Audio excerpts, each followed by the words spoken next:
Hello friends, welcome to my channel. This is CA Rakhi Agarwal. आज का हमारा टॉपिक है limit of e wallet and UPI transaction for income tax purpose.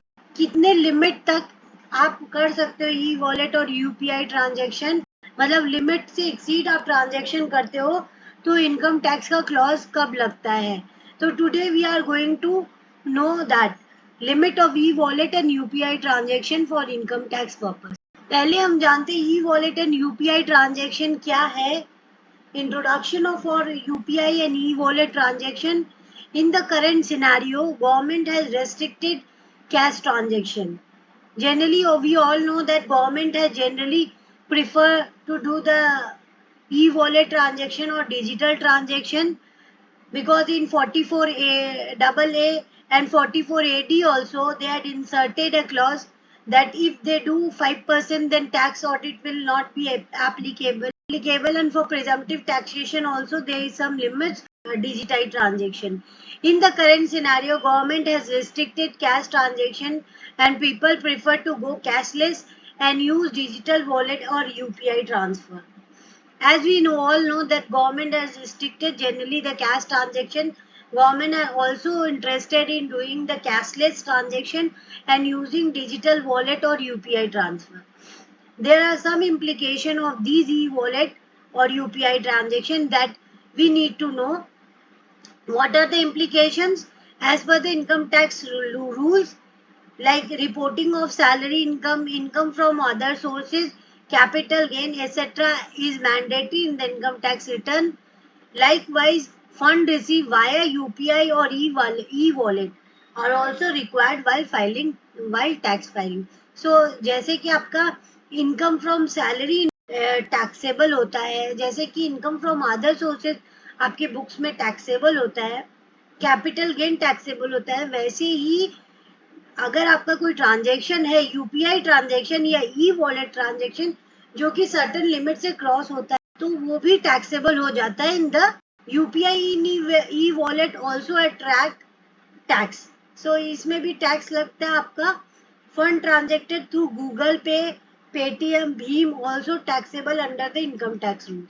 आप किसी के भी थ्रू करो, या तो गूगल के पे के थ्रू करो या पेटीएम या भीम, किसी के भी थ्रू करोगे तो अगर आपका लिमिट एक्सीड होता है तो आप पे टैक्स लाइबिलिटी आ जाती है. आपको बुक्स में उसको कंप्यूटेशन में उसको ऐड करना पड़ता है. Also other voucher received from family or friends in a financial year worth over 50,000 are also taxable from in other sources. अगर आप फैमिली फ्रेंड से कुछ रिसीव कर रहे हो in a financial year more than 50,000 तो वो भी टैक्सेबल होता है आपका income from other sources. What are UPI transaction? UPI stands for unified payment interfaces. UPI is the first major step taken by India to achieve a cashless economy. India ने first step लिया to achieve the cashless economy. It is a unified payment interfaces. Unified payment system is an interface that allow you to link more than one bank account in one smartphone app. मतलब एक आप phone से ही, मतलब आपके जितने भी bank account है आप यूपीआई के थ्रू लिंक कर सकते हो and transfer fund without having to share your account number और आईएफसी कोड. आप ट्रांसफर फंड कर सकते हो from one bank account to another account बिना अपने अकाउंट नंबर के, बिना आईएफसी कोड शेयर किए. तो यूपीआई ट्रांजेक्शन का इंटरफेसेस है. UPI was introduced in the year 2016 by the former RBI governor. इसने इंट्रोड्यूस किया था 2016 में by Mr. Raghu Ram Rajan. The interface act as an intermediary between the customer and the bank. ये intermediary का काम करता है यूपीआई, जैसे कि पेटीएम, भीम, ये इंटरमीडियरी का काम करता है between the customer and the bank. क्या बेनिफिट है? Quick and convenient.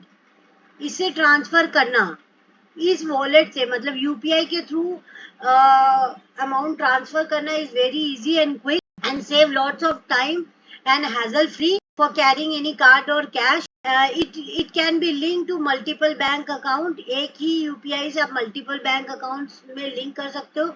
It is convenient even for those who are not very comfortable with technology. It is convenient for those also.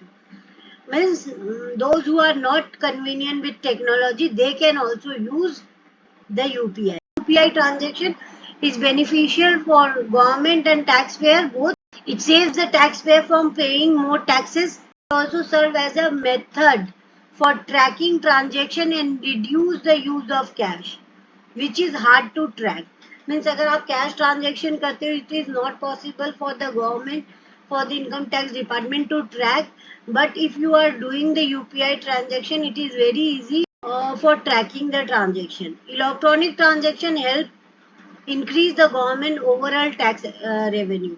No need for additional charges. There are no additional or hidden charges applicable to the usage of UPI app. कोई applicable charges नहीं है, कोई hidden charges नहीं है to use this app. All you need is a PIN or unique ID to start your using the UPI. Now intervention of income tax rules in UPI transaction. What are the interventions? क्या intervention है? मतलब taxability कब आती है इस पे? UPI transaction in India are taxed in a similar manner as the income from mutual fund and fixed deposit is taxed. जैसे आप इनकम म्यूचुअल फंड से आपको इनकम होता है, फिक्स डिपॉजिट से इनकम होता है, in the same way it will B tax. It will be taxed under income from other sources. UPI transaction are considered income from other sources and are taxed under section 56(2) of the income tax act. Section 56(2) बोलता है कि अगर आप कोई UPI transaction कर रहे हो तो उसको आप इनकम दिखाइए under income from other sources. Taxpayers are required to submit all information related to UPI and digital wallet transaction while filing their ITR. जब वो ITR फाइल करते हैं तो उनको अपना UPI और डिजिटल ट्रांजेक्शन का भी इंफॉर्मेशन देना पड़ता है. Any fund received through e-wallet or UPI are subject to tax as per the provisions of Income Tax Act 1961.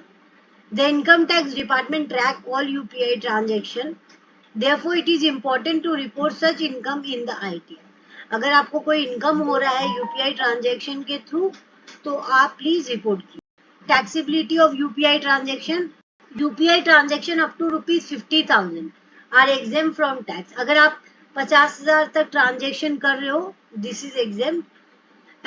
Any amount exceeding this limit received through UPI app or digital wallet, it will be treated as gift and taxed as per the provision applicable to the income from other sources. अगर कोई भी आप UPI transaction कर रहे हो 50,000 तक, अगर आपको कोई फैमिली फ्रेंड से मिला या गिफ्ट मिला, 50,000 तक आपका एग्जेम्प्ट है. उसके ऊपर अगर कुछ भी मिलेगा तो उसको टैक्सेबिलिटी मान के, उसको इनकम फ्रॉम अदर सोर्स मान के उसको टैक्स लगा दिया. However, if the money is received is a repayment, अगर आपने किसी से बोरो किया है, लोन लिया है, तो उस पर कोई टैक्सेबिलिटी नहीं आती. As per the income tax rules 374, any gift voucher received from an employer, अगर एम्प्लॉयर आपको कुछ गिफ्ट वाउचर देता है थ्रू यूपीआई और ई वॉलेट और वो अमाउंट एक्सीड करता है 5,000 से ज्यादा, the amount of which is exceeding ₹5,000, अगर एम्प्लॉयर आपको देता है gift through UPI e wallet 5,000 से ज्यादा, तभी भी उस पर टैक्सेबिलिटी आ जाती है. Is subject to UPI tax. Most of the people use e wallet to earn cashback.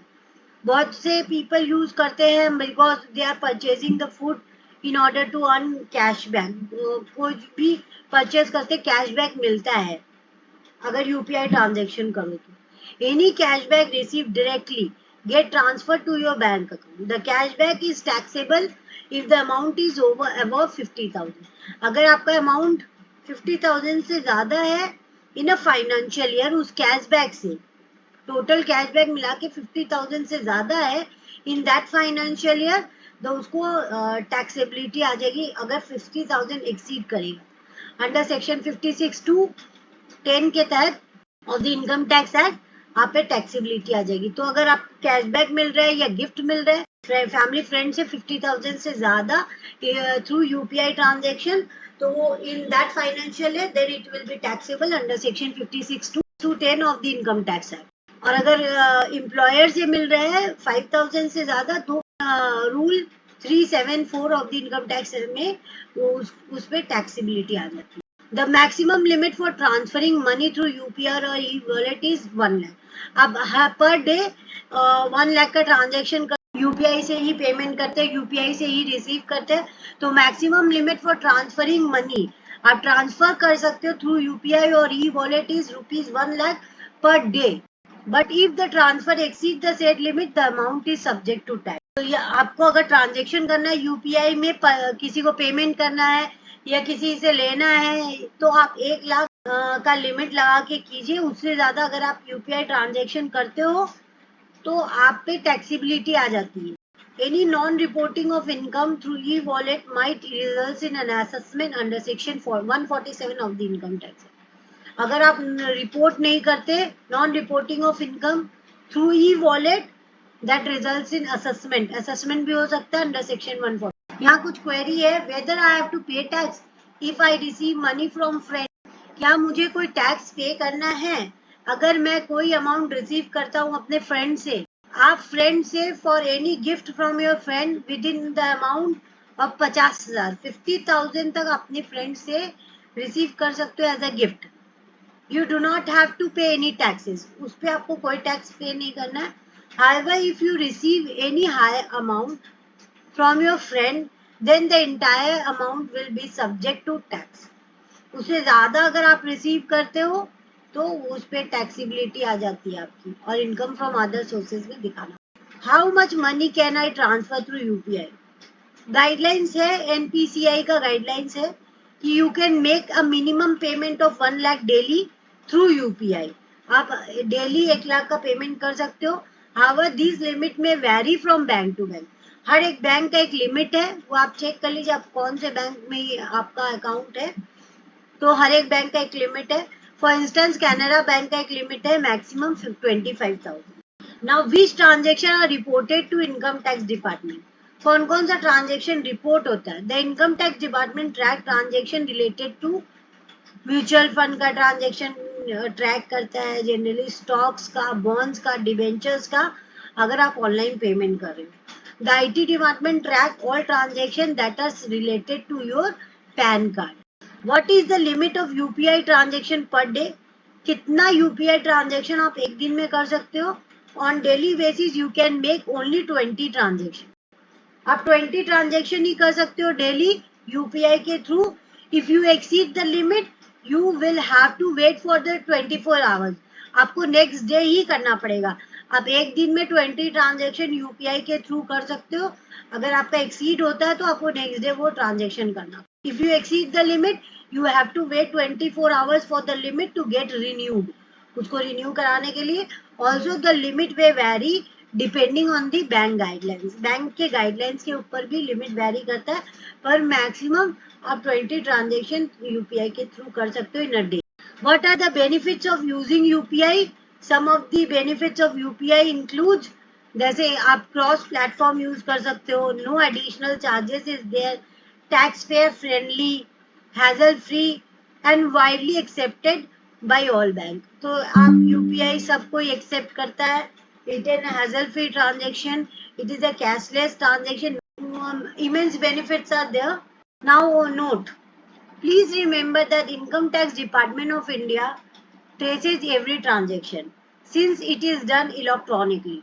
So be careful while filing income tax return, as UPI transaction is also taxable as if it exceeds its limit, so as to avoid any trouble later. Do not do any UPI transaction without narration. Please give narration while doing your transaction so you can further explain if any query comes. Be careful while transferring money to your friends or relatives through UPI or e-wallet just for cashback only. Thanking you for watching my video. Please like, share, subscribe my channel. अगर आपको मेरा content अच्छा लगे please subscribe कीजिए. सो ऐसे important videos हम लाते रहे आपके लिए. Thanking you for watching.